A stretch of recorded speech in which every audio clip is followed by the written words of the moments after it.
¿Qué tal, chicos? ¿Qué tal? Buenas noches. Un gusto compartir con vosotros otra tertulia más del cuadrilátero. Que para la gente que nos veáis por primera vez, queremos dejarnos claro que esta es una tertulia libre de amigos que coinciden y quedan expresamente para compartir sus ideas o sus comentarios sobre temas de actualidad política y social, fundamentalmente.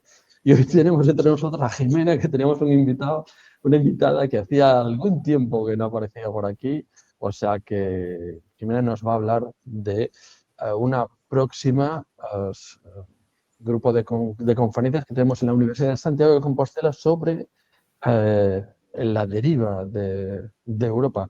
Súper interesante, creo que es un tema de una gran actualidad, así que Jimena, si quieres, te invito a que nos cuentes un poquito más sobre estas conferencias.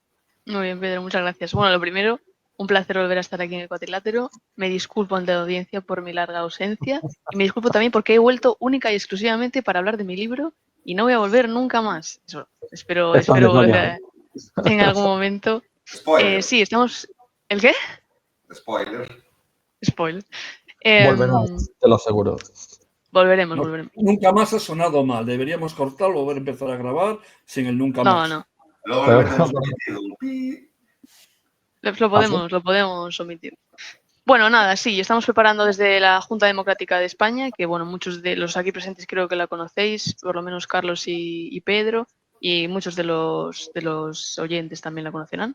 Una asociación civil independiente que lucha por la libertad política colectiva. Estamos preparando ahora mismo una charla en Santiago de Compostela, en la universidad, sobre la Unión Europea. Básicamente trata sobre la deriva de la Unión Europea. El título es ¿Hacia dónde va la UE? Y bueno, los ponentes con los que contamos son Santiago Armesilla, muy conocido, un ponente bastante top. Carlos Ruiz Miguel, que es catedrático de Constitucional en la propia universidad, y es gracias a él que podemos hacer la charla, que nos ha reservado el sitio, nos ha permitido colaborar y él mismo participa. Además tiene un libro que se titula Derecho Constitucional de la Unión Europea, entre paréntesis lo de constitucional, así que bueno, tiene bastante conocimiento al respecto, veremos qué dice. También viene Javier Torrox, bastante conocido también en este círculo de la libertad política. Va a estar muy interesante escucharlo porque sabe mucho Javier y siempre es interesante escuchar. Y además, y como moderador de los tres, va a estar Aleix Canamasas, que es biólogo antropólogo y es divulgador de la libertad política, precisamente. Así que vamos a tener ese elenco de 4 personas en el escenario charlando sobre la Unión Europea en una universidad que además, bueno, pues es un territorio hostil ahora mismo para hablar de estos temas. Así que puede estar muy interesante. Así que el que quiera, que se anime, 12 de diciembre a las 5 de la tarde en la Facultad de Derecho, por si hay alguien que pueda acercarse. Jimena, gracias, qué triste. Pedro, Qué triste esto. Las azoteas, no vaya a ser. Que nos pongamos en las azoteas, ¿no? A vigilar, sí.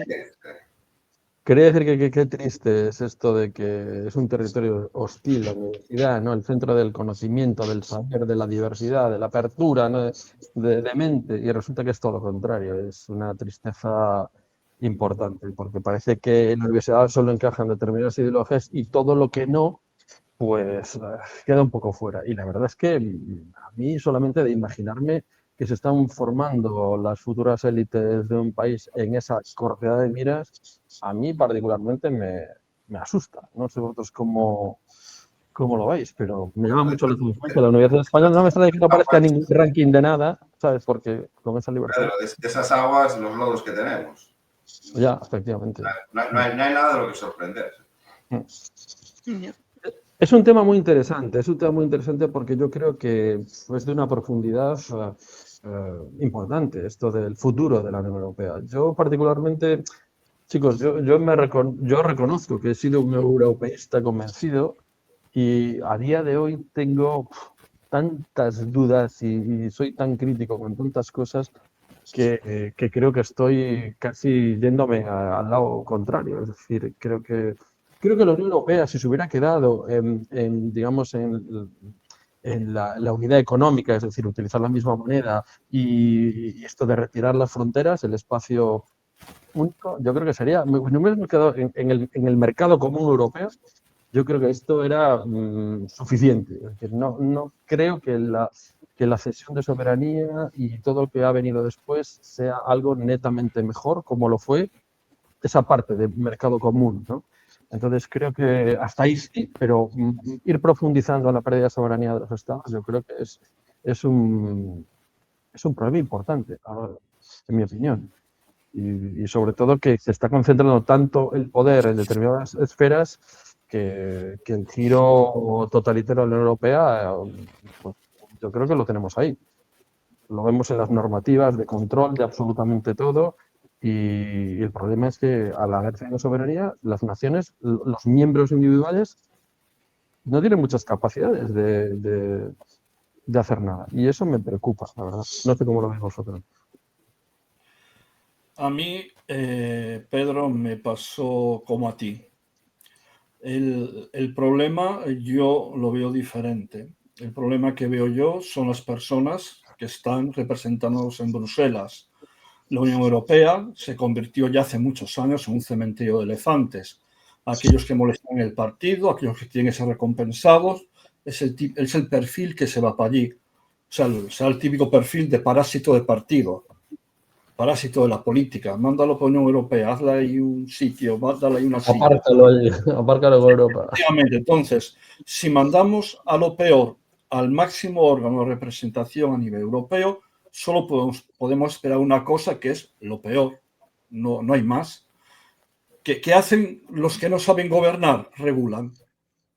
Aquel que es incapaz de coger, ya vamos a llamar una empresa a toda Europa. De hecho, el término empresa no es solamente un negocio, ¿no?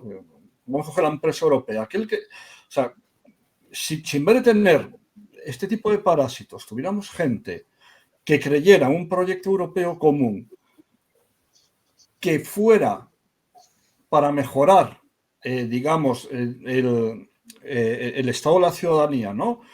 Mejorar el trabajo, crear industria y demás, estaríamos todos contentos, pero no, tenemos parásitos que regulan, en vez de tener políticos estadistas, por decirlo de alguna manera, que es como le llamamos antes a los políticos que ponían al Estado por delante de sus colores, ¿no?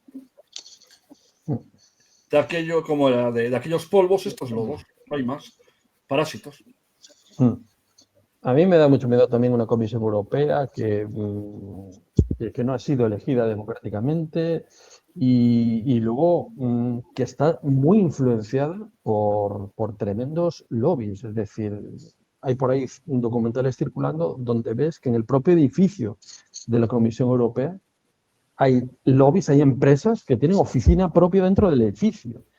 Me parece realmente escandaloso. Es decir, yo creo que debemos ir un poco a reflexionar sobre qué es la Europa que queremos. Y yo creo que la cesión de soberanía yo creo que ha sido el más allá que nos ha llevado a todos estos conflictos en los que estamos ahora. Es decir, hubiera sido mejor dejar de desarrollar la economía en esos dos ámbitos, ¿no? Del mercado común, o sea, decir, la moneda única y el espacio común europeo, y irnos fortaleciéndonos ahí y dar pasos a lo mejor, pero mucho más lentos en otros ámbitos. Yo creo que a mí me preocupa la Europa que estamos construyendo. Te lo vuelvo a discrepar.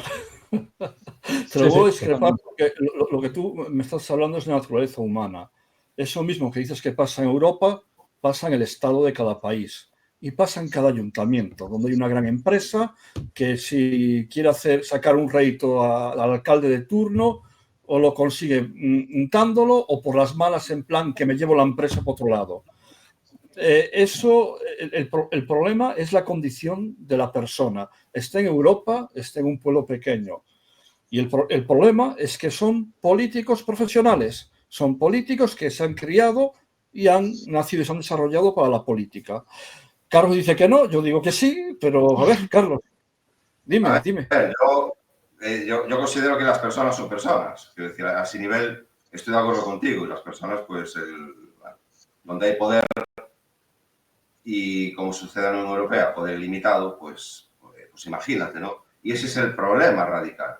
Es decir, el problema radical es el que tenemos en España, pero es el que tenemos en la Unión Europea, porque básicamente viene siendo lo mismo, la ausencia de libertad política colectiva, que es a lo que van a hablar en la conferencia en Santiago de Compostela. Es decir, la ausencia de libertad política colectiva, que es esa libertad colectiva que es fundamento de las libertades individuales. Porque las libertades individuales, sin libertad colectiva, no son más que derechos otorgados. Te los otorgan y te los desotorgan dependiendo de los intereses de los que estén en la oligarquía, pues a los que les toque de turno y a los que les presionen por detrás, ¿no? Con diferentes métodos, ¿no? Ya sea comprarlos o amenazarlos, o sea lo que sea. Entonces, al no existir libertad política colectiva, ya como decía antes, ni en España, ni en Europa, ni en la Unión Europea, es decir, como estructura de unión de naciones, ¿no? Es decir, entonces ahí lo que tenemos es que desde Bruselas deciden unilateralmente, hay un parlamento, pero el parlamento básicamente no viene a decidir nada, sino que las decisiones que se dan a nivel europeo son decisiones ejecutivas, legislan a nivel ejecutivo, no el parlamento. Pero espera, ¿dónde nos... Es un lugar donde van allá a tomarse el café y cuando tienen votaciones se salen porque les están llamando o lo que sea, ¿no? Vale, pero ¿por qué? ¿Por qué Mira, Carlos, tú, por ejemplo, perdona, un segundillo nada más.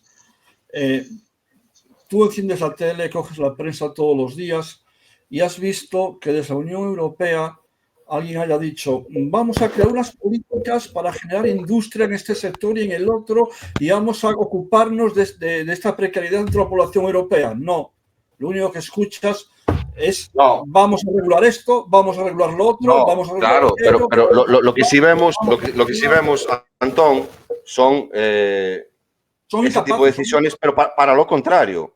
Vamos a destruir el campo español, vamos a destruir la pesca española, vamos a destruir la industria española y hasta nuestros días es lo que ha venido pasando. Unilateralmente, obviamente con la connivencia de los políticos españoles, obviamente. ¿Pero por qué? Porque es que en España tampoco tenemos libertad política colectiva, porque si España fuera un país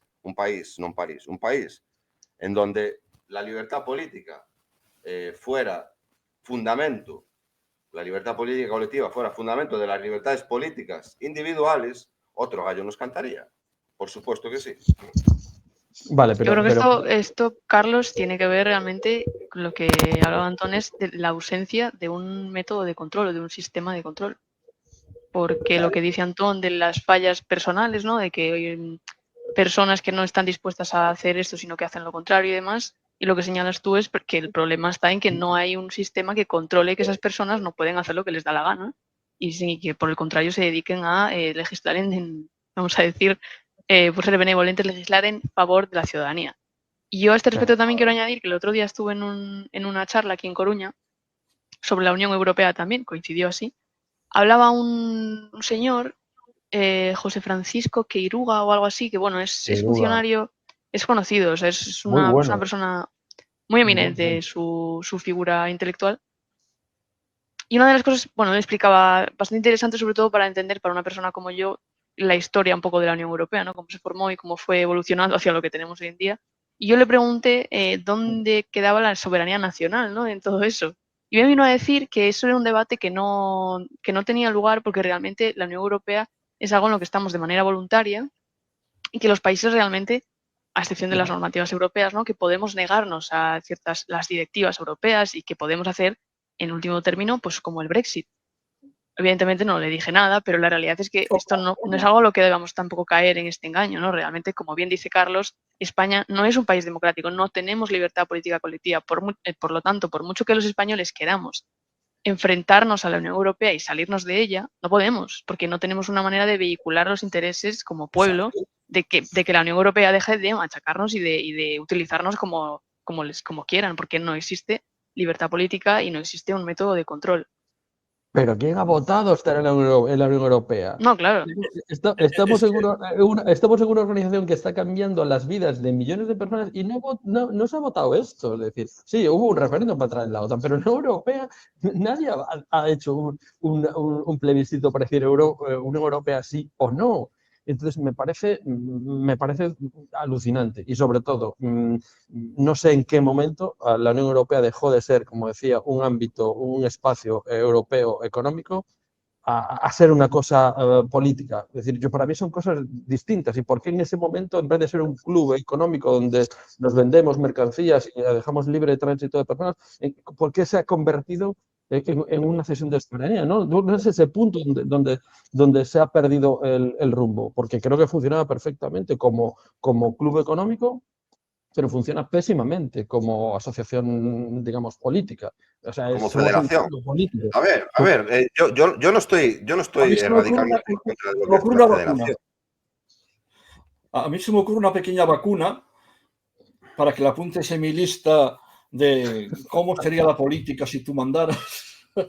Eso sí que tienes que luego editarlo, Pedro. Tienes que omitir la palabra que acaba de decir porque si Cacuna. Aquí no te bajan el vídeo. Hakuna Matata, ¿no? Yo creo que estaba hablando de la Hakuna Matata. Hakuna Matata. Aquí no decimos nada. Perdona, Antón, que te interrumpí. Dijo una palabra rara. Sí, la Dijiste una vacuna. de las palabras prohibidas. Sí, están prohibidas. Esa palabra en YouTube no se puede. Desde el 2020 están prohibidas, Antón. ¿Me la puedes escribir para no repetirla, por favor, en el chat? Sí, perdón. Primero porque no sé de qué es lo que... No, verdad que no sé lo que... a la medicina que hacía referencia. ¡Ay, que leche! Sí, inyectan. ¿qué me dices? Madre mía. Perdón. Sí, claro. La libertad, ya sabes. Bueno, entonces, ¿qué os parecería que una persona, antes de tener un cargo político, se le exijan 5 años de experiencia laboral continuada en una empresa como profesional liberal o como trabajador en una empresa? Es que a mí, en lo particular, creo que la gestión de un país es lo mismo que gestionar una empresa a nivel macro. Es decir, tiene muchísimo que ver, obviamente que sí. O sea, es decir, para alguien que tenga capacidad de gestión, capacidad directiva, obviamente es un plus que alguien venga de saber hacer eso, ¿no? Y me parece A ver, yo fundamental. considero que realmente no atajaría el problema, porque ya vemos hoy que para los estudios se inventan títulos y, quiero decir, si hace falta títulos, ahí los tienes. Si hace falta un historial empresarial, tómalo, ahí lo tienes. Tengo mi tío que va a cambiar las escrituras y la historia de su empresa para que yo pueda entrar en la política, porque tengo unos tíos detrás que ponen mucho dinero en mí. Es decir, es que esas cosas son cosas que... El sistema que tenemos, que una persona estudie, por ejemplo, Derecho y Ciencias Políticas, tenga el cargo en un partido y pase directamente a la política, como está pasando ahora en muchos casos, ¿lo veis mejor entonces? Yo no, desde luego. A ver, no, es que no es mejor ni peor, es que la cuestión no está en la preparación, porque puede haber alguien sin preparación, que sea un trabajador a sueldo del campo, que de repente tengo una comprensión. Carlos, escucha lo que dije empresarios, trabajadores liberales y trabajadores de empresa, o sea, entra mi lista. Vale, o sea que sí, bueno, y ahí le podíamos meter también, ya ha llegado el caso, no sé, hay más opciones, ¿no? Hay más opciones. Yo nunca he reflexionado, entonces tampoco te puedo decir algo muy claro y evidente ahora mismo. Pero en principio es sentido común. Sería algo descabellado, no generaría un subproducto peor. Como un político te va a exigir, y perdonad que me meta ahora, te va a exigir o dar lecciones de vida cuando jamás ha trabajado, cuando ha ido de la universidad al carnet del partido, el carnet del partido a un puesto de diputado o similar. Y es que hay muchos. Claro, tú coges la lista de diputados y te encuentras, vamos, gente que va desde las juventudes de X partido, termina la carrerita y acaba de diputado. Sí, es que es fundamental. ¿No crees que eso es fácilmente... Es muy fácil de crear un historial laboral a alguien si lo quieres impulsar. Pero el día que te pillen, te pillaron también. Entonces, ¿para qué? Ahora lo podrás hacer uno o con 2 o con 3. Pero yo, mira, Antón, yo a ese nivel, es lo que decía Jimena, que lo explicaba muy bien. Yo a ese nivel soy estoy plenamente convencido de que los controles tienen que ser una vez llegas al puesto. Es decir, ahí sí que tiene que haber controles. Y antes. Es decir, antes... Que no llegue ¿Quién cualquiera. llega a los sitios? Pero Los hijos de los hijos que han colocado en su partido, que han hecho ciencias políticas y que les han regalado el puesto de diputado.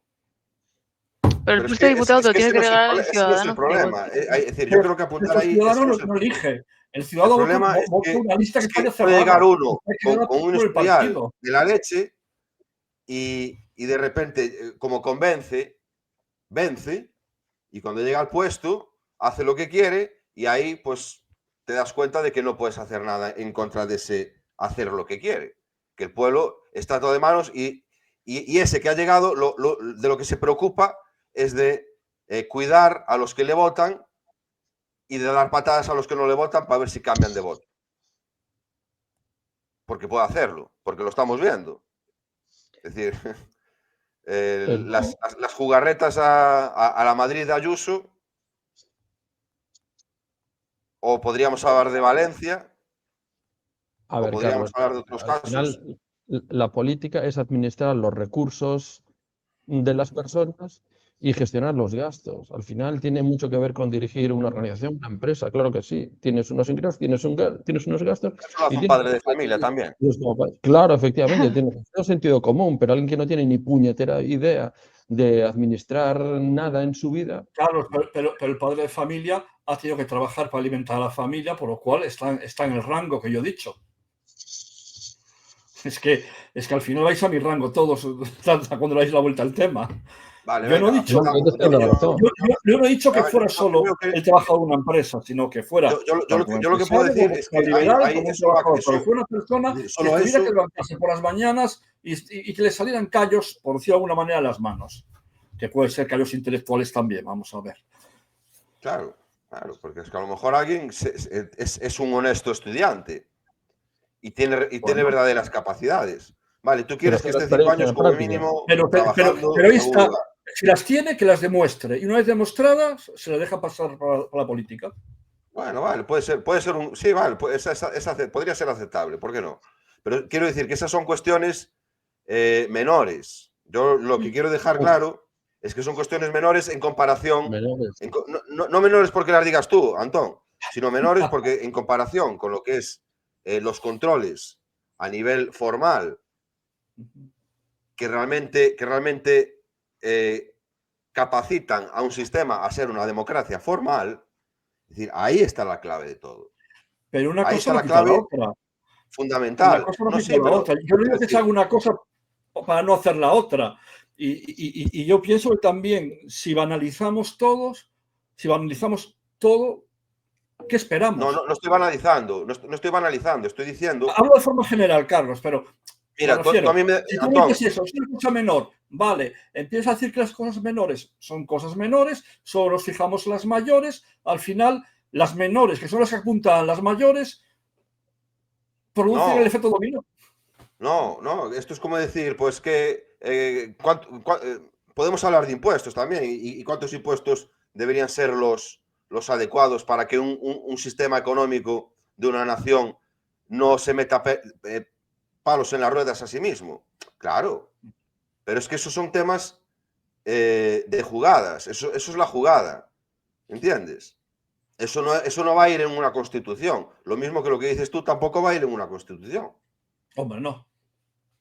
Claro. Reglamento, obviamente. Por eso yo estoy intentando delimitar lo que sería una constitución, es decir, que son el tema mayor, por así decirlo, y luego los temas menores, entre comillas, entiéndeme, que ya son los temas en donde entran las políticas. Pues habrá el que diga, pues en vez de 5, 3 años, y habrá el que diga, no, pues 7 mejor, porque 7 es un baremo más testeable, ¿no? Claro, ahí entra un poco la valoración. Es un ejemplo. ¿No? Voy a aprovechar para deciros... 10, ¿no? Pero bueno, vamos a poner 5. Voy a aprovecharos para abriros un poco el tema. Es decir, ¿os dais cuenta que la Unión Europea no tiene una constitución? Que se empezó a hacer una constitución allá y en el 2005 creo que la empezaron a votar porque tenía una constitución. Empezaron a votar algunos países.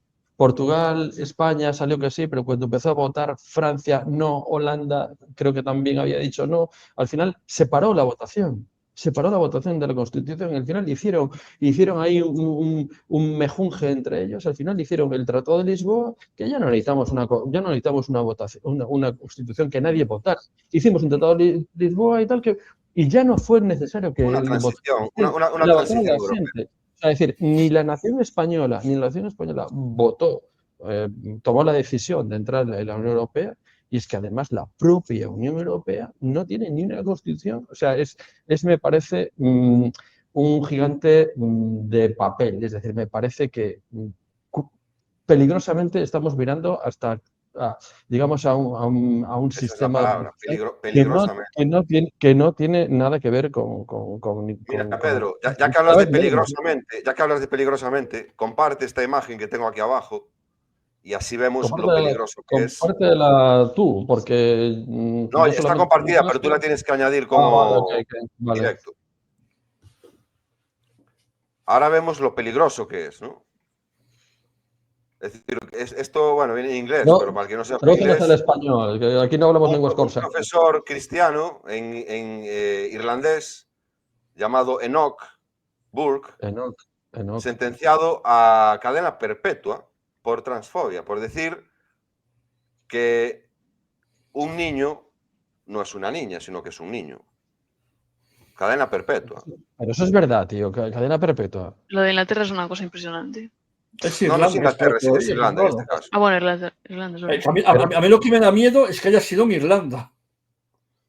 O sea, me parece alucinante.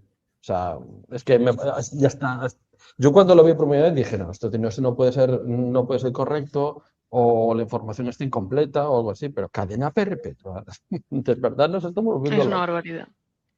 No nos estamos A mí esas volviendo cosas me alucinan y además me entristecen mucho. Y no me doy cuenta muchas veces de hasta qué punto estamos metidos en ese camino, locos. porque yo no veo las noticias ni me miro mierdas de actualidad porque es que no Lo me haces merece bien. la pena, porque no saco nada. Ya entiendo cómo va el juego, ya conozco las reglas del juego y considero que saber todos los tejemanejes que se mueven en el poder y cuáles son las ilegalidades o amoralidades que hacen de cada vez, pues no me beneficia de ningún modo porque ya sé de qué van. Pero cuando veo algo, me pongo, o sea, me entristezco. Hoy, por ejemplo, vi una reacción a un programa en la 1, que era de opinión, de actualidad, ¿cómo se llama? Con tertulianos, y estaban hablando, esto era de un par de semanas, era del fiscal general. Y yo estaba viendo el discurso que se daba. Digo, pues que no puede ser que estemos tan mal. O sea, de locos, de decir, pero ¿cómo puede ser que el 95% de las personas de una cadena de televisión, que además es la pública, pero es que encima da igual, o sea, un gran medio de comunicación, que es el reflejo de la sociedad, o es más bien donde la sociedad se ve reflejada a sí misma, y la gente diciendo que golpe judicial, que no podía ser, porque Franco resucitando a través del Tribunal Constitucional, que está al servicio del 78, o sea, y pues es lo que me acaba de recordar un poco lo mismo. No me di cuenta hasta qué punto estamos en ese camino de autodestrucción y de desaparición de nuestra civilización hasta que no veo este tipo de cosas. Es una pasada. Hoy Alvise, no sé si es de hoy el vídeo, vamos, yo lo vi hoy. Vi el vídeo, un vídeo en donde Alvise habla de que muchos creen que Pedro Sánchez se va a caer del gobierno si hay elecciones. Y él decía que él ve todo lo contrario, porque iPhones tienen, es decir, acceso a esta tecnología que tenemos nosotros, en donde vemos las cosas, la tenemos un 20%. Y de ese 20% que le lleguen este tipo de noticias, aún seguramente se reduce un poco más. Entonces, toda la gente restante sigue siendo informada por la 1, por Telecinco, por Antena 3, que son todos medios del régimen, es decir, medios conservadores del régimen que van a, es decir, se pueden a lo mejor dar alguna patadita entre ellos, pero a fin de cuentas van a defender el relato que más les interesa. ¿Para qué? Para que toda esa gente que aún tienen en su mano sigan comiendo de su mano. Entonces, es así de grave. Pero como estábamos hablando de la Unión Europea, ¿vale? Pues vamos a contar cositas de la Unión Europea, ¿no? Es decir, París cancela el concierto de Año Nuevo en los Campos Elíseos por la inseguridad causada, dice la noticia de la Gaceta, por la inmigración ilegal. Yo creo que engaña la Gaceta en este caso. No la tengo ahí. Vale. Es decir, yo creo que engaña la Gaceta, no la migración ilegal, porque allí seguramente se reúnen también segundas y terceras generaciones de inmigrantes, jóvenes, movidos y no son ilegales muchos, y aunque sean primera generación, no son ilegales. Repulsa a la tradición del país en la que están. Entonces, claro, esto es la Unión Europea. Sí. Es la contracivilización. Hay un señor, José Luis Martans, que es filósofo y es analista político. Tiene un libro que todavía no me he leído, pero cuando lo escuchas, él básicamente habla de... ahora mismo no sé cómo lo dice, pero dice algo así como contracivilización. Básicamente habla del posmodernismo y del occidente actual como una civilización que ha nacido para ser destruida. O sea, la propia naturaleza del posmodernismo es su destrucción, pero en el sentido, Carlos, de lo que dices de que está montada para que agentes externos se la carguen. Pero Jiménez, a ver, muy importante. El posmodernismo no es algo que haya surgido porque sí, como una flor nace un día de primavera. No, es algo que alguien ha plantado intencionadamente para que lleguemos a donde estamos. ¿Quién está detrás? ¿Quién está detrás? ¿A quién le interesa que realmente nuestra civilización se autodestruya? Porque al final, como tú dices, Jimena, esto parece, digamos, una acción organizada. No ocurre en un país solo, ocurre lo mismo en muchos países y ocurre de la misma manera. Es decir, cuando tú veas que ocurre en muchos sitios de la misma manera, es que está organizado. Y todo lo que está organizado está pensado e ideado para un fin. ¿Y quién está detrás de todo eso? ¿A quién le puede interesar la destrucción de la civilización occidental? Pues a alguien le puede interesar, obviamente, desde el mundo islámico. Eso es un cuatrilátero, no, eso es una serie de cuatriláteros. Claro, pero ten en cuenta que el tema es... Cada capa es un cuatrilátero, cada capa es un cuatrilátero. Pero sí que es verdad. ¿Quién puede...? Sobre lo que dices, Pedro, entiendo lo que dices. Entiendo esa teoría de la ingeniería social que dabas a lo que dices, pero yo creo que realmente, como tú dices también, sí se hizo con alguna intención, pero a mí a estas alturas me da la sensación que se les ha ido de las manos, que no estaba pensada exactamente para esto. Creo que han sobreestimado mucho lo que iba a pasar después de, y se les ha ido de las manos.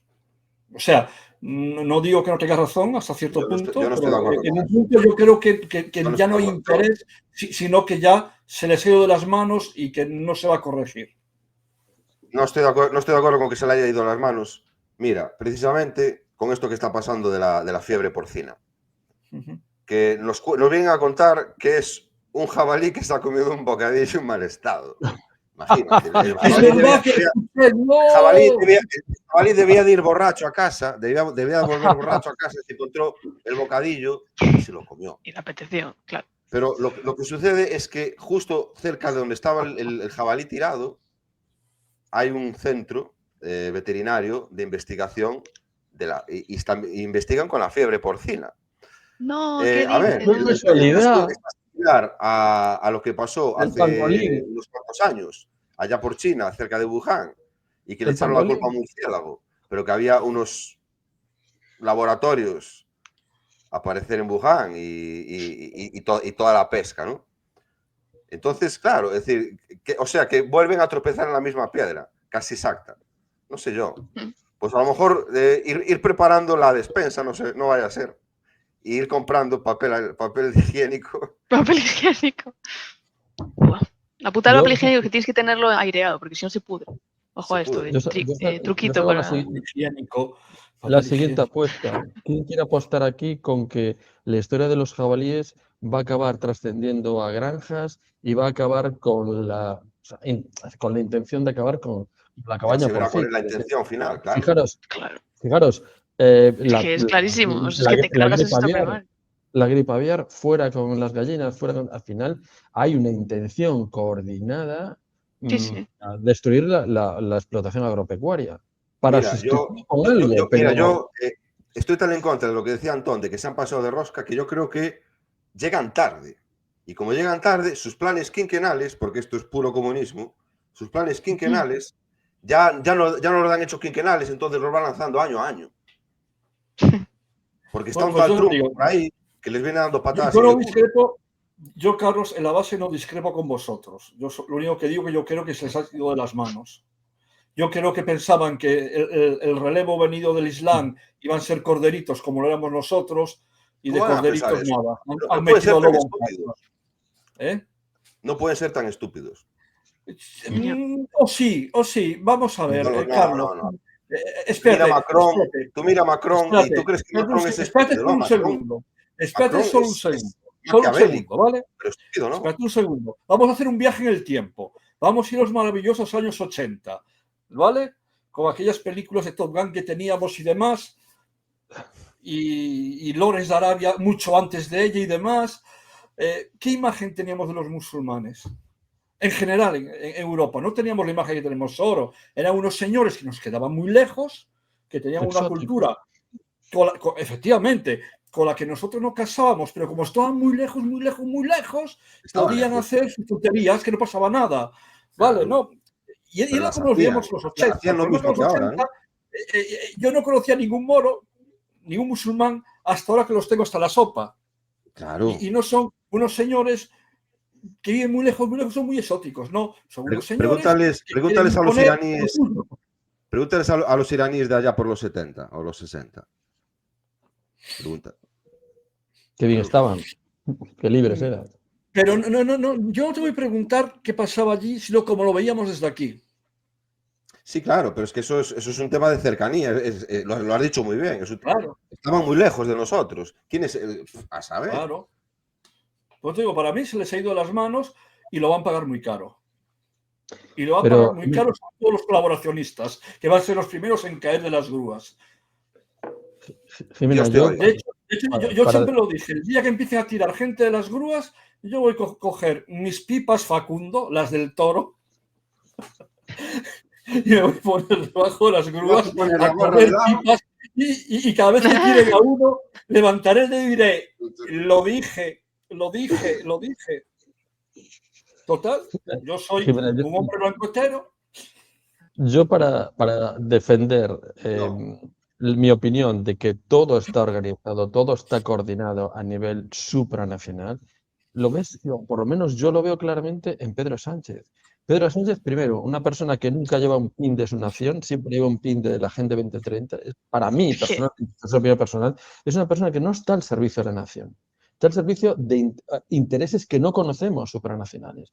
Y la que ya lo sabíamos antes del PIN, Pedro. Vale, la que le está cayendo ahora por todos los lados, que cualquier político seguiría. Este tío tiene un contrato con alguien además de la nación española por encima. Y el tío tiene un contrato hasta el 2027 y el tío no se puede ir. Yo lo que veo es una persona, a Sánchez, que está cautivo de, como dice él, seguiremos con nuestra agenda de transformación. Es posible que esté cautivo. Mira, es posible que esté cautivo por los intereses que tiene detrás, porque a lo mejor si deja el puesto, él sabe que a lo mejor se le cae todo el petate, no por lo de aquí, sino por lo que tiene detrás. Entonces, este tío va a hacer lo que sea por mantenerse. Pero esto yo lo dije, recuerdo cuando estaban debates abiertos y hablábamos de Pedro Sánchez, venían elecciones y yo decía, Pedro Sánchez se va a mantener porque la lógica del poder dice eso, es decir, no se va a caer. No, es un tirano. Él ha cambiado la idiosincrasia del régimen de tal manera que es muy complicado meterle mano, porque él puede pactar con quien quiera y porque tiene la capacidad de dar dinero. Es decir, él, llegado el caso, pactará con Vox si le mantienen en el puesto y Vox accede.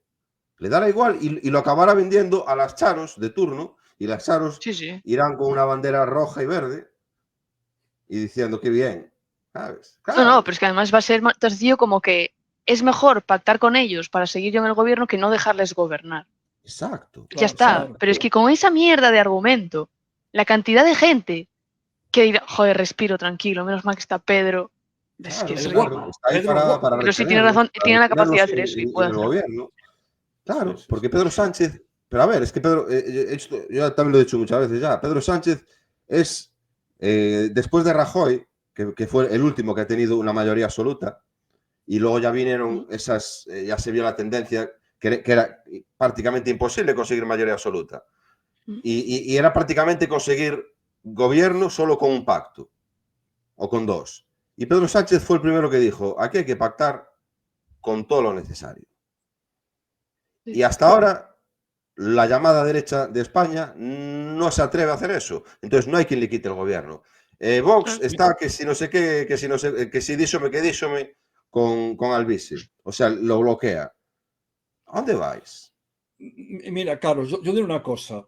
Lo de Pedro Sánchez yo creo que es previsible. Yo creo que ninguno pensamos lo contrario. A mí lo que me entristece es que haya gente en mi país que le crea. Sí, es que a mí eso me parece. Eso es lo que me entristece. Que haya gente que si dijéramos, mira, mi vecino del quinto que está mal de la cabeza le cree. No, es que no es el vecino del quinto, es el quinto, del cuarto, del tercero y el del sótano. Y incluso el cadáver que tengo yo en mi casa también lo vota. Sale a votar el día de las elecciones porque le cree. Mira, tiene con las mujeres tiene esa aura que tenía Felipe González. Es que hay muchas que lo han cogido de esa manera, en plan, es el nuestro, es nuestro hombre. Querido llamado líder. Muchos y muchos, claro. Xin Yao Pedro Sánchez. Xin Yao Peter. Sí. Es muy triste Miente mucho, pero miente por nuestro bien. Claro. Sí. Pero sí, es impresionante el nivel de absorción que tiene la gente con... O sea, Pedro Sánchez, digamos que para mí es como la figura alrededor de la que gira todo este tema, pero todo lo que es el progresismo y este discurso de los buenos contra los malos y la luz del progresismo y la igualdad y todo eso, es una pasada. La gente, la absorción que tiene mental, son incapaces de aceptar que haya algún tipo de error de planteamiento en ningún pensamiento. Es impresionante. Y es frustrante cuando te encuentras con la gente, porque siempre... Por cierto, ¿habéis enterado? Moriré socialista. Sí, digo, yo soy obrero, entonces he sido siempre socialista y moriré socialista, porque yo soy obrero, que tendrás que ver, que ese sobre tendrás cerebro como obrero, ¿no? Podrás pensar, podrás razonar. Pero hoy los obreros, no, Pedro, pero es que no es una cuestión de obreros y obreros, ¿no? Porque hoy los obreros... No, ya, por eso te digo que no. Hoy los obreros votan a Vox o votan al Albici y son ultraderecha. Pero digo, el razonamiento... Hoy el Partido Socialista Obrero Español no se ha cambiado las siglas porque no le hace mucha falta. Pero si no, se las cambiaría. Debería cambiar. ¿Entiendes? Porque hoy su público no es el público obrero. Es el público, el público de los que hablaba antes Antón, que decía que no trabajan y que se aprovechan de las dádivas de los que sí trabajan. Pues como esos son mayoría, el PSOE es donde pesca. No necesita ir al obrero, porque los obreros cada día son menos. ¿Qué vas a pescar ahí? Si es un caladero cada vez más vacío. Pues ahora pescan las mujeres. Tienes que ir a donde están los vagos y maleantes, que cada vez aumentan y es más grande. Entonces, ese es el votante medio y junto con las charos, que aman a los del Segarro, ¿no? Claro. Sí, pero los aman literal, ¿eh? Es que ¿viste lo de las primeras ondas del otro día? Sí, una pava que recibió un precio y dijo... No me lo repitas. ¿Qué dijo? Es que yo te digo que yo no veo nada de actualidad, pero estos días estoy viendo cosas en YouTube y que me quedo anonadada. Una pava en los premios Ondas que recibió un premio y la decía: hoy todos los que reciben premios nos llamamos Silvia, Eugenio, Juan, Mari Carmen. Mi sueño es que dentro de 20 años los nominados se llamen Guzmán, Mohamed y una serie de nombres árabes que yo digo, pero tú que eres tonta. Y dice, ¿por qué? Porque eso significará que los que hoy los quieren deportar no habrán ganado y todos, ¡bravo! Increíble. Cuando veas ¿Pero qué quieres? ¿Que tu país deje de ser tu país? Increíble. O sea, ¿tienes algún problema con llamarte Silvia? O Isabel, ¿no te gusta? Tu idioma, tu familia. Es que no lo entiendo. Es una cosa... Aquí estamos con las charos. Cuando sus hijas estén detrás de un burka, yo estaré con las pipas bajo las grúas diciendo, lo dije. Lo dije. ¿Qué pasa? Que mucha de esta gente nunca lo van a ver, bueno, primero por la edad, pero porque es que ellos están en una élite. También, no es la edad, es no sé, es un virus. Hay que dicho virus también. Bueno. Sí, pero es porque viven en una élite que son como intocables, ¿no? Sí. Y ahí pase lo que pase, no, a ellos no les toca. Claro. Una cosa, cuando venía para aquí escuché en la radio que ya habían confirmado España que no va a Eurovisión, que me parece muy bien, pero que no va por lo de Israel, que me parece muy mal. A mí el dinero en Eurovisión me parece muy bien, pero que sea por tomar parte en esto me parece muy mal. Es que la verdad que sí. Pues esta tarde Bueno, a mí no me parece mal que sea por lo de Israel. O sea, me parece en el sentido de que tendría que haber sido mucho antes. Antisemitismo. No, a ver, perdona, lo que ha pasado en Israel ha sido una decisión política que atañen los políticos. Un ciudadano que canta, ¿por qué tiene que pagar eso? Pero Israel, ¿por qué cojones está en la Eurovisión? ¿Israel es europeo? Porque no es europeo, está ahí albergado entre los europeos porque como está rodeado de enemigos, que bastante tiene Israel también. Porque se los ha hecho. Bueno, a ver, es que ya entramos en temas. Pone pasta en Eurovisión. A ver, su objetivo era debilitar a todos los países que tenían alrededor. Y lo ha conseguido. Quiero decir, evidentemente, no es solamente que se haya hecho enemigos, ya estaban allí. Pero es un juego de dos. Es que tú fíjate, Israel. No, no es un juego de dos, es un juego de uno contra todos. Están de espaldas al mar, rodeados por millones y millones y millones, porque aparte son millones y millones y millones y millones de enemigos. Pero de todas formas, Eurovisión no deja ser cortina de humo también, ¿eh? Cuidado con lo que está pasando. Cortina de humo, no vamos a Eurovisión y tal. Al final no hablas de las movidas del PSOE y mil cosas más. Pero bueno, a mí de las cortinas de humo. En el fondo esto me mola por una cosa, y es que si cabrea demasiado Israel, que tiene acceso al Pegasus, a lo mejor sabemos qué es lo que escondió Marruecos. Yo quiero que lo siga cabreando, porque yo sé que los judíos no perdonan. Y igual que son amigos tuyos para siempre, si tienes buen rollo con ellos, si eres su enemigo, lo vas a ser también para siempre. Bueno, en el canal de Castejón, el tío hablaba de una noticia que decía, no sé dónde lo sacó, que Israel ya tenía en el objetivo a Pedro Sánchez, es decir, como que tuviera una unidad orientada y dirigida únicamente a echar del poder a Pedro Sánchez, sacar toda la mierda que tienen de, bueno, Pegasus o lo que sea. Me sorprendió la noticia, pero bueno, según sus fuentes de reconocido prestigio, no sé muy bien de dónde viene, pero sí, lo escuché esta semana. Ojalá. Pues sí, la verdad que sería, toda ayuda es poca y si nos permiten librarnos de este tío, que además cuando habla es dice, como estábamos hablando de Charo, las elecciones.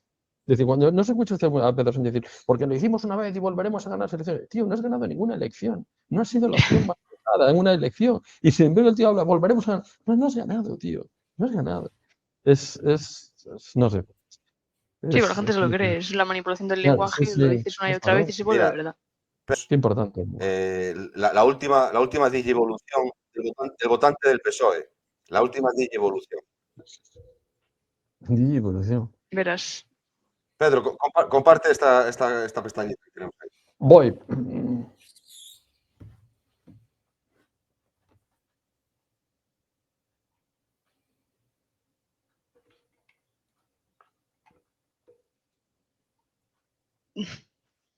¿Qué? ¿Yo puedo congelado? Uy, se ha cortado. Pero se ha caído Carlos. Parece que sí. Ponen en práctica en Yemen que casan a niñas con 9 y 10 años. Se casan a las niñas con 12 años en el Vaticano. Yo no tengo ninguna imagen de una niña con 12 años llorando en el Vaticano por no casarse. Y en cambio, porque se las está vendiendo a hombres mayores. Y todo esto escudado en el Islam. ¿Qué has dicho del Corán y el feminismo? Ay, que se ve muy mal, yo lo veo muy mal. El primer feminista en la humanidad, hace 1400 años. La mujer se enterraba viva, la mujer no era heredada. La mujer, si su marido se moría, o la heredaba a su hijo, ¿vale? Como su mujer, no como su madre, o se quemaba con su marido. O sea, me estás diciendo que el Islam el Islam lo vino a quitar. ¿El Islam es la religión más feminista del mundo? Para mí sí. Que el Corán. Pues esto es una charo musulmanizada. Es la última evolución del sanchismo. Es que es impresionante, o sea... En fin. ¿Cómo os quedáis? Flipando, la verdad. Os traigo material de primera, ¿eh? La verdad que sí. Bueno, si abusas mucho yo acabo empachada de estas movidas.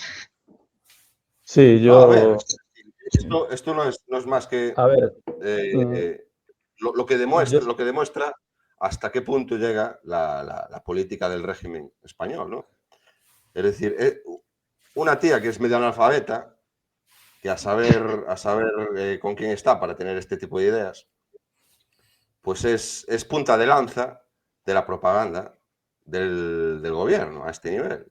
Porque está claro que está haciendo propaganda por lo musulmanizante, ¿no? Es decir, que es un poco uno de los intereses que tiene detrás el gobierno. No es que sea el gobierno en sí, pero es uno de los intereses que hay detrás, obviamente. Sí. Y como no tienen otra cosa, pues sacan a esta analfabeta. Pero que diga que es feminista, que el Islam es feminista. Es decir, yo no puedo entender cómo puede ser feminista una creencia en la que la mitad de la humanidad tiene menos valor que el resto. Está, digamos, tú eres mi mujer, está sometida a la palabra, y te aparto de la vista de los demás hombres. Como eres mi propiedad, te visto arriba abajo y te aparto de la vista de sí, no, pero a ver, es que la cuestión con el PSOE no es que tengan que vender coherencia, es que ellos, si tienen que vender algo, son los mejores en venderlo. Si te tienen que vender una moto estropeada y decir que ese es el último modelo, porque es bueno que tú la empujes con la pierna, a charos como esta, al final te van a aparecer en un vídeo en Telecinco, en una entrevista diciendo que son las motos que realmente tienen que prohibirse todo el resto de motos, y esas motos son las que el gobierno tiene que primar, porque son buenas para la ecología. Quiero decir, y habrá gente que acabe pensando, hostia, pues a ver si va a tener razón por ahí. Conozco más de uno que quizás sí. Claro. Mira, yo sobre esto de lo islamizante y demás, el otro día la selección española de fútbol femenino ganó la Nations League, que es una especie de mundial, pero en forma de liga. O sea, no es un mundial en 4 semanas, sino que se juega a lo largo del año. Pues ganamos el otro día. Bueno, pues en la final, pero la ida, en lugar de la vuelta, hay una chica nueva que acaba de entrar ahora en la selección y le pusieron unos minutos al final del partido, ¿no? Y la presentaron, ¿no? Se llama Edna y se apellida, no sé cómo es, bueno, no sé exactamente de dónde, pero es africana. Y vino su madre, emigró en patera cuando ella tenía 3 meses y llegó a España y bueno, pues ahora consiguió los papeles, etcétera. Y la chavala ahora tiene 17 años, creo. Y pues está totalmente integrada, me imagino, tiene pinta de que está integrada y bueno, pues la sacan.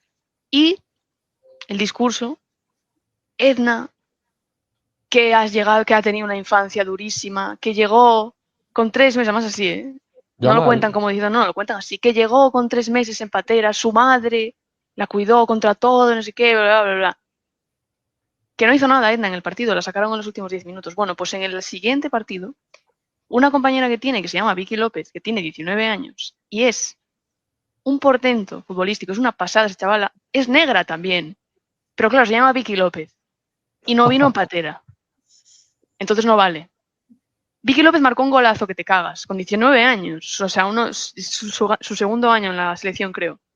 Bueno, pues el comentario del final fueron para los 5 minutos que jugó Edna, también otra vez. porque en la que llegó en patera con 3 meses. Es que en serio. Sí, claro. Pues así, es como, es que es impresionante. Ese buenismo que en verdad es estupidez. Para recordarnos que en Sí. Patera solo vienen estrellas del fútbol e ingenieros. Sí, totalmente. Es que es tal cual. Que me parece muy bien y me parece además genial que se haya integrado lo suficiente como para además estar jugando al fútbol de manera profesional, pero que no me importa. Estoy viendo un partido de fútbol, ¿me puedes decir algo bueno sobre esta persona como jugadora? Por ejemplo, algo que haya hecho. No, todo el rato con que vino en patera, con que no sé qué, tío. No. Es la narrativa detrás de, Sí. de cualquier cosa, del deporte, de lo que sea, da exactamente igual. El tema es meter la narrativa. Al final, la gente que ve el fútbol, que son millones de personas, pues están tragando a Bueno, nivel el fútbol subjetivo femenino, esa por narrativa. suerte, no lo ve tanta gente. Da No, igual. millones de personas no, pero bueno. Te meten la narrativa Sí. en cualquier lado. Da igual. No, pero es eso, eso es verdad. Pero es que en cada rincón que tienes lo metes y al final son millones de personas porque se multiplica. Y al final el fútbol femenino tiene cada vez más audiencia dentro de esta gente. A ver, yo Al creo que les gusta. que a los que no convence, ya no convence. Es decir, ellos Sí. ya saben que ya hay un perfil de personas que son las personas con coherencia, que aún conservan cierta conexión neuronal, ¿no? Y aún les funciona el cerebro mayormente, ¿no? Entonces, a esa gente ellos no pueden convencerlas. Entonces, ellos se dirigen directamente a los que las neuronas pues gritan y se oye el eco, ¿no? Es decir, no hay Qué mucho malo más. es, Carlos. Es que No es malo, es así. Quiero decir, lo intento decir con sentido del humor porque tampoco quiero ser muy duro con ellos, ¿no? Pero es así. Yo, chicos, la verdad que yo tengo un sesgo un poco con esto de la selección española de fútbol femenino. Y es que no quiero ver por sistema ningún partido de la selección femenina de fútbol. ¿Por qué os digo esto? Porque me pareció tan cobarde que en un país moderno o que va de moderno, No es el único. Así. por un beso a un tío en un contexto deportivo de tal. Puede ser que el tío sea lo más impresentable del mundo. No estoy hablando nada bien de ese hombre. Pero estoy diciendo que por un contexto deportivo tal haya, por un beso, pues si fuera una bofetada lo puedo entender, pero un beso, se haya montado lo que se montó, Un piquito. esa caza a un tío y que el resto de las jugadoras estuvieran en silencio. Cuando luego había imágenes de broma en el autobús, no sé cuántas. Me pareció tan mezquino. Sí, fue lo que decías antes, Pedro. Es decir, además vivimos en directo e in situ la creación de un relato desde la nada, sabiendo que había imágenes que negaban ese relato, pero el relato se lleva hacia adelante y al final triunfa. O sea, Entonces, ¿dónde está? yo lo siento mucho por la selección española de fútbol, pero por sistema no quiero ver nada, porque de alguna forma fueron cómplices de todo aquello que los políticos intentaron poner en marcha para sus fines oscuros y esas cosas, ¿no? Pero yo creo que un país normal no se puede procesar a nadie y sobre todo, por un beso me refiero, y sobre todo porque cuando hablas de violencia y de ataque sexual, la gente que realmente lo sufre, tío, ¿qué cojones me estás contando? ¿Me estás comparando Sí. esto? No lo sé, pero me pareció todo aquello muy, muy mezquino y muy servil, ¿sabes? A la hora del poder, nos callamos todas, no decimos nada. No hubo ninguna jugadora que dijera, mira, esto es una puta pantomima y bla, bla, bla. No, es todo Y callarse. dejo la selección. Y consentimos. No, bueno, Claro, no hace porque no falta. interesa. No, Ya, sí. pero ¿Cómo no? no hay valentía, no hubo valentía en esta historia. Entonces, bueno. Yo sí soy mujer y estoy en esa selección y no tengo el cerebro quemado. O no soy una mindundi. Mi última declaración es decir, por esta basura yo dejo la selección. Ahí os Sí, quedáis. el problema está, Carlos, en que si fueses esa persona no estarías en la selección porque no llegas con esa mentalidad. O sea, quiero decir, Cuidado. al final no solamente no es que las deportistas que las futbolistas sean políticas, pero es que o sea, y al final son futbolistas femeninas, están en el momento del feminismo, tienen muchísima fama ahora porque se ha montado una a su alrededor que te cagas, entonces Es posible. no llegan a donde están si no tragan y tragan y tragan y pasan por el aro una y otra vez y todo. Entonces, es decir, yo también digo lo mismo, si yo estuviese en esa situación, le mandaría a la mierda, pero Sí, la no, realidad es que si no estás se en esa llega. situación, claro, no llegarías ahí porque te habrías ido mucho antes. Porque es que entre la mierda esta feminista rara de cojones que es una mierda y todo el tema corrupto de la federación, que es propio de la federación, que nada tiene que ver con la política de esta feminista, porque eso las federaciones flipas lo asco que dan, entre las dos cosas ya no llegas, no habrías llegado. Que mira, no sabes lo que me agrada ver a una chica hablando tan claramente sobre el feminismo, tío, porque la verdad, porque lo habla un tío y siempre parece que hablamos con un sesgo de algún tipo, ¿no?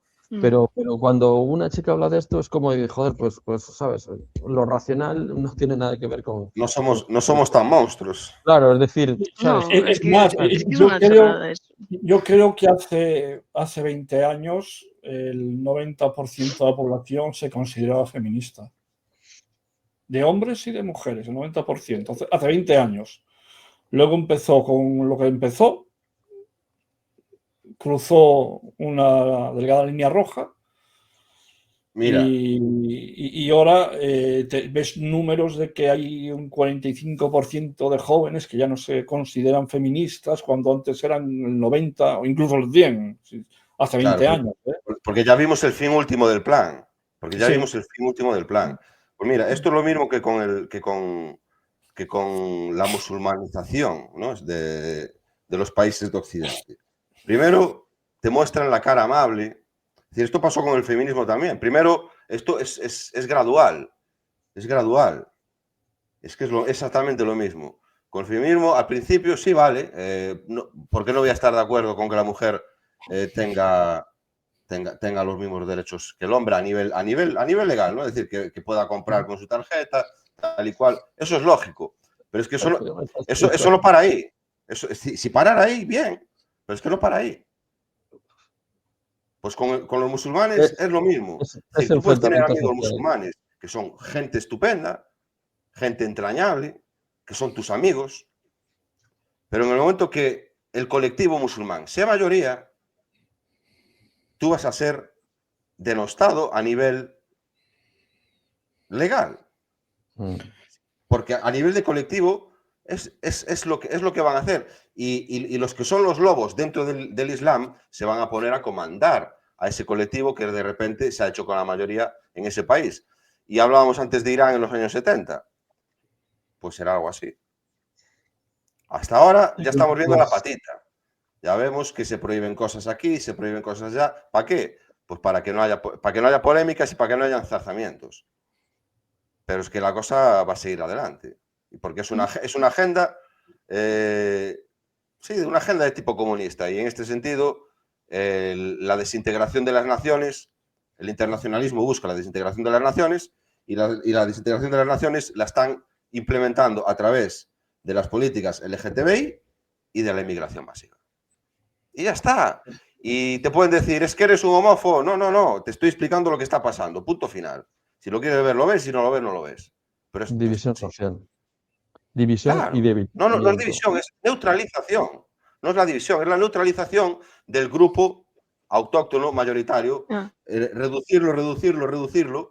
Es decir, es una táctica de acoso y derribo. Hasta sustituirlo.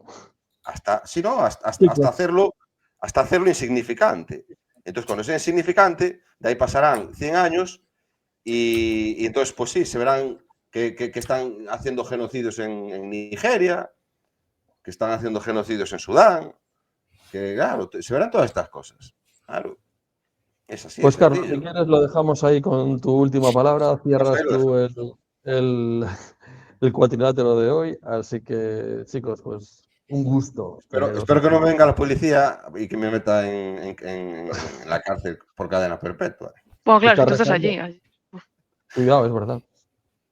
Menos mal que en español no lo entienden.